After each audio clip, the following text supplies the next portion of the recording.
வந்துடுறமா, கவலைப்படாதம்மா. 26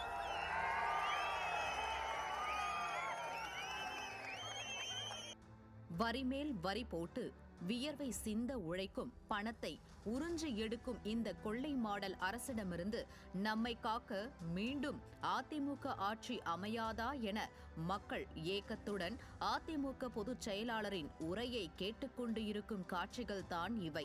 இந்த பாமர மக்களின் கண்களில் தான் எத்தனை ஏக்கம், வேதனை. ஸ்டாலினின் ஆட்சி தூக்கி எறியப்பட போவதற்கு அதிமுக பொதுச் செயலாளரை பார்க்கக்கூடும் மக்களின் கூட்டமே சாட்சியாக உள்ளது. திமுக ஆட்சியில் சிறிதும் பாதுகாப்பு இல்லாததை உணர்ந்து அதிமுக பொதுச் செயலாளரிடம் உரிமையோடு பாதுகாப்பு கேட்கின்றனர் பெண்கள். வந்துடுறமா, கவலைப்படாதம்மா. வந்துடுறமா, கவலைப்படாதம்மா. 26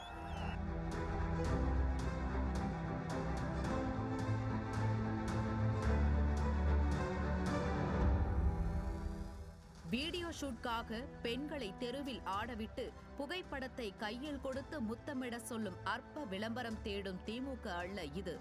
மனதில் உள்ளதை உரிமையோடு கேட்கும் அளவிற்கு மக்களிடம் அன்பை பெற்ற கட்சி அதிமுக என்பதற்கு இதுவே உதாரணம். திமுகவின் கொடூர ஆட்சியை வீழ்த்த முன்னாள் முதலமைச்சர் எடப்பாடியாரால் மட்டுமே முடியும் என்பதை அறிந்தே மக்கள் உரிமையோடும் ஏக்கத்தோடும் அதிமுக ஆட்சியை எதிர்பார்த்து கொண்டுள்ளனர். மக்களின் துயர் துடைக்க 2026இல் ஆட்சிக்கு வருவதாக உறுதியளித்து இருக்கிறார் அதிமுக பொதுச் செயலாளர் முன்னாள் முதலமைச்சர் எடப்பாடி கே பழனிசாமி. ஸ்டாலின் அவர்களே, இன்னும் 8 மாதங்கள் தான், உங்கள் ஆட்டமெல்லாம் தேர்தலில் உங்களை துடைத்தெறிய தயாராகிவிட்டோம் என்கிறார்கள் மக்கள்.